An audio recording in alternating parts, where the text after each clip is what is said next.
South India shopping mall ప్రముఖ సినీ తార కుమారి శ్రీలీల గారిచే December 12న గొప్ప ప్రారంభం. నమస్తే, వెల్కమ్ టు సుమన్ టీవీ. నేను మీ సాయి. ఆంధ్రప్రదేశ్లో కీలక పరిణామం చోటు చేసుకుంది.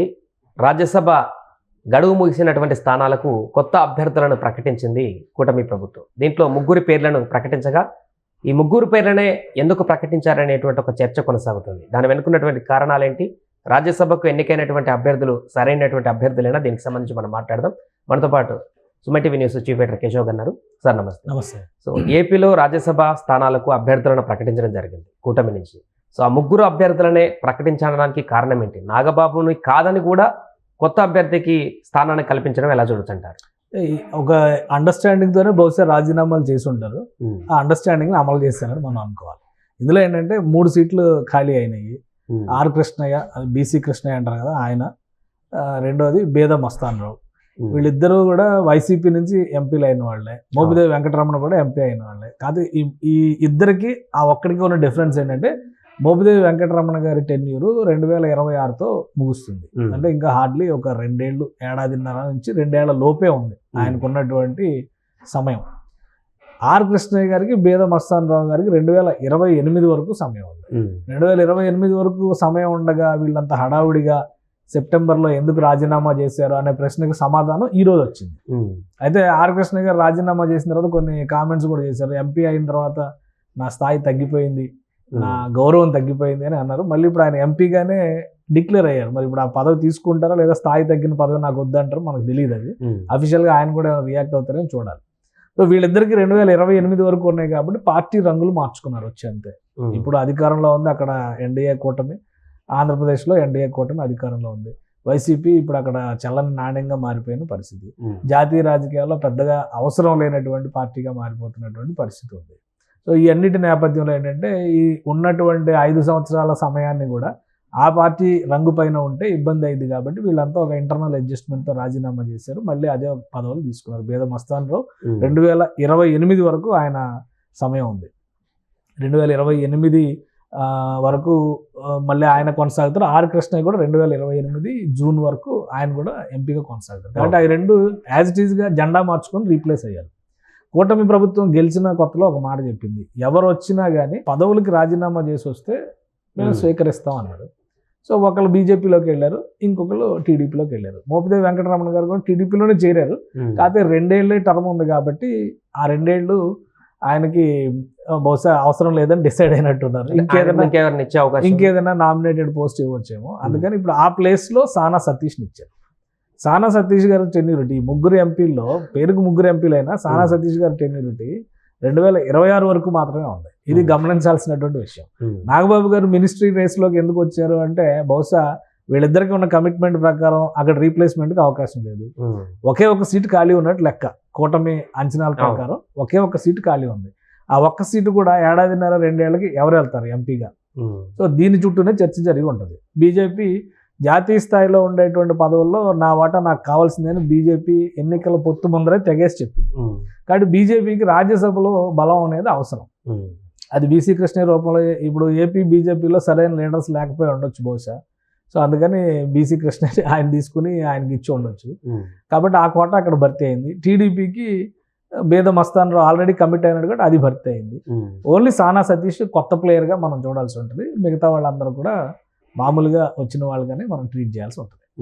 సో ఇప్పుడు ప్రధానంగా ఆర్ కృష్ణ గురించి మాట్లాడుకుంటే ఈయనకు పదవి ఇవ్వడం పట్ల ఎట్లా చూడొచ్చు అంటారు? అంటే అప్పుడు వైసీపీ ఇచ్చినప్పుడే ఆయన ఆంధ్రప్రదేశ్ రాష్ట్రానికి చెందినవాడు కాదు, ఆయన ఇచ్చేశారని కామెంట్ చేశారు. టీడీపీ వాళ్ళు కూడా చేశారు. బట్ ఇప్పుడు మళ్ళీ అదే టీడీపీ పార్టీ నుంచి, అదే కూటమి పార్టీ నుంచి మళ్ళీ కూటమి నుంచి చంద్రబాబు నాయుడు గారు లెటర్ హెడ్ మీద రిలీజ్ చేశారు. వీళ్ళ పేర్లన్నీ కూడా కూటమి పక్షాన తెలుగుదేశం పార్టీ లెటర్ హెడ్ మీద బీజేపీ నుంచి ఈయన అభ్యర్థి, తెలుగుదేశం నుంచి వీళ్ళిద్దరు అభ్యర్థులు, 4వ వ్యక్తిగా ఉన్నటువంటి నాగబాబు గారికి రాష్ట్రంలో మంత్రి పదవి ఇస్తాం అని చెప్తున్నారు. అంటే అక్కడ కూడా ఒక చిత్రమైన లాజిక్ ఉంది. ఇప్పుడు ఆయన శాసన మండలికి ఎలక్ట్ కావాలి, ఎందుకంటే అసెంబ్లీ ఇప్పుడు ఎలక్షన్ ఏం లేదు కాబట్టి అసెంబ్లీ అవకాశం లేదు.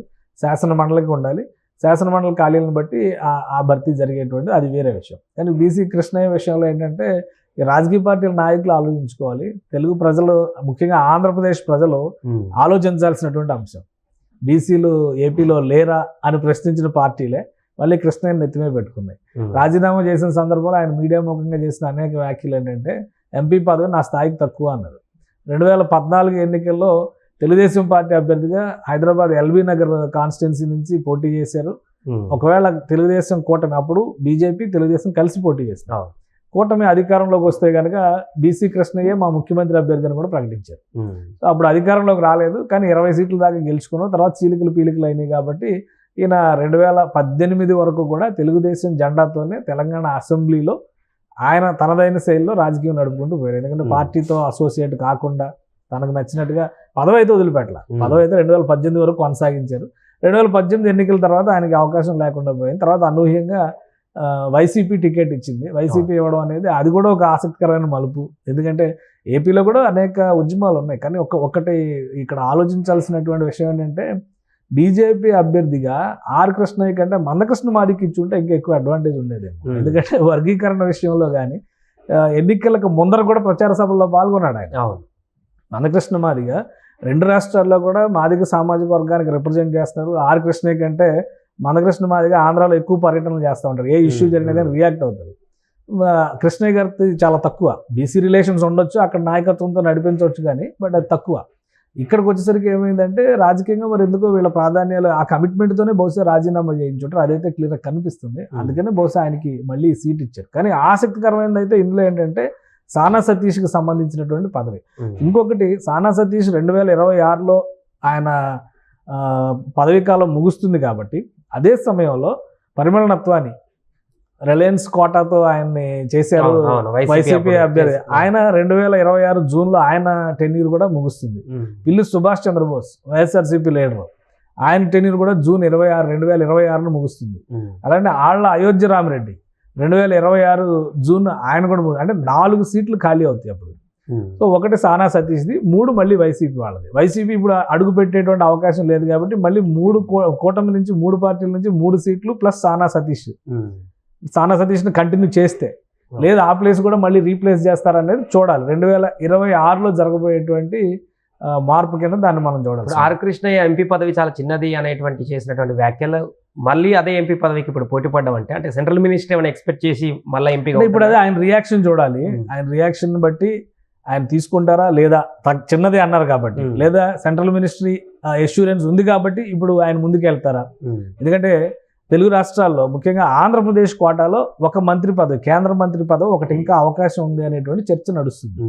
కాబట్టి బీజేపీ నుంచి కోర్ బీజేపీ నుంచి గెలిచినటువంటి వాళ్ళలో ఆల్రెడీ వర్మ గారికి ఒక సహాయ మంత్రి పదవి ఇచ్చారు. ఇక టీడీపీ నుంచి ఒక మంత్రి పదవి రామ్మోహన్ నాయుడుకి క్యాబినెట్ హోదాతో ఆయనకు ఒక మంత్రి పదవి వచ్చింది. 2వ మంత్రి పదవి సహాయ మంత్రి గాని టీడీపీ నుంచి చంద్రశేఖర్ గారికి గుంటూరు నుంచి ఆయనకి మంత్రి పదవి ఇచ్చారు. ఇంకొకటి రావాలి అనే చర్చ నడుస్తుంది. బహుశా ఇక్కడ నాగబాబు గారికి ప్లేస్మెంట్ చేసినట్టుగా కేంద్రంలో ఇంకొకరు ఎవరు అనేది, పురంధేశ్వరి పేరు బాగా వినబడింది, కానీ ఇప్పుడు ఆమెను ఏదో కామన్వెల్త్ చైర్పర్సన్ ఏదో చేశారు కాబట్టి ఆమెకి ఇస్తారా లేదా అనేటువంటి ఒక సందేహం ఉంది. సో ఆర్ కృష్ణయ్యకి ఏమైనా ఎన్హాన్స్మెంట్ ఉంటుందా? అప్పటి వరకు వినిపించిన పేరు ఏంటంటే కిరణ్ కుమార్ రెడ్డి గారికి ఇచ్చి ఆయన కేంద్ర క్యాబినెట్లో తీసుకుంటారు అనేటువంటి ఒక లెక్క నడిచింది. రాయలసీమలో దానివల్ల అడ్వాంటేజ్ ఉంటుంది. ఆర్ కృష్ణయ్య గారికి ఏ పదవి ఇచ్చినా కానీ అడ్వాంటేజ్ ఆంధ్రాలో కనపడుతుంది అనుకోవడం అది పెద్ద అపోహ. ఎందుకంటే ఆయన ఒక బీసీ ఐకాన్గా చూడొచ్చు, కానీ ఆంధ్ర అదే ఒక ఎంపీ పదవి తెలంగాణలో ఇచ్చి చూడమనండి. Congress party youth Congress president పదవికి ఆంధ్రాలో తెలంగాణలో ఉండేటువంటి వ్యక్తిని అపాయింట్ చేస్తేనే ఇక్కడ నానా రాద్ధాంతం జరుగుతుంది. ఏ రకంగా ఇక్కడ ఇంపోర్ట్ చేస్తారో, ఏ రకంగా ఎన్హాన్స్ చేస్తారో క్యాబినెట్ పదవులు ఇచ్చి అనేది ఇక వాళ్ళు ఆలోచించుకోవాల్సినటువంటి విషయం. అదే కేంద్ర మంత్రి పదవి ఇచ్చినా కానీ రాష్ట్ర రాజకీయాల్లో ఆర్ కృష్ణయ్య కీలకమైన పాత్ర పోషించి ముఖ్యంగా బీజేపీకి అడ్వాంటేజ్ తీసుకొచ్చే రాజకీయాలు పోషించే అవకాశాలు అయితే చాలా తక్కువ ఉంటాయి. ఆయనకంటే ఆ రకంగా చూసినప్పుడు పురంధేశ్వర్ గారికి కానీ ఇంకెవరైనా గెలిచిన వాళ్ళకి ఇచ్చుకుంటే ఇంకేమైనా అడ్వాంటేజ్ ఉండదు. టీడీపీకి కానీ జనసేన నుంచి ఇద్దరు, ఒకరు బాలశౌరి ఉన్నారు కాబట్టి సీనియారిటీ ఎక్స్పీరియన్స్ వైజ్గా ఉంది కాబట్టి అక్కడ ఇంకా జనసేన కేంద్ర మంత్రివర్గంలో చోటిస్తే ఆ వాల్యూ ఎడిషన్ ఎక్కువ ఉంటుంది ఆర్ కృష్ణయ్య కనుక కేంద్ర మంత్రి పదవి ఇచ్చే కంటే కూడా. సో ఇవన్నీ కూడా అన్ని లెక్కలో చూసుకుని ఆలోచించుకుని ఉన్న 3 సీట్లో 2 కన్ఫర్మ్, ఒకటి మాత్రమే రీప్లేస్ అయిందనేటువంటి సంకేతాలు అయితే కూటమి నాయకత్వం చాలా స్పష్టంగా ఇచ్చింది. ఇక ఆ పదవులు తీసుకోవడం, దానికి ముందుకెళ్ళడం అనేది, పదవి అనేది ఎవరో వదులుకునేటువంటి పరిస్థితి ఉండదు. వీళ్ళ కన్సర్న్ లేకుండా వాళ్ళు అనౌన్స్ చేసేటువంటి అవకాశం ఉండదు. ఇవన్నీ మీడియా స్టంట్ కోసం చెప్పిన డైలాగులను మాత్రం మనం అర్థం చేసుకోవాల్సి ఉంటుంది. Right sir.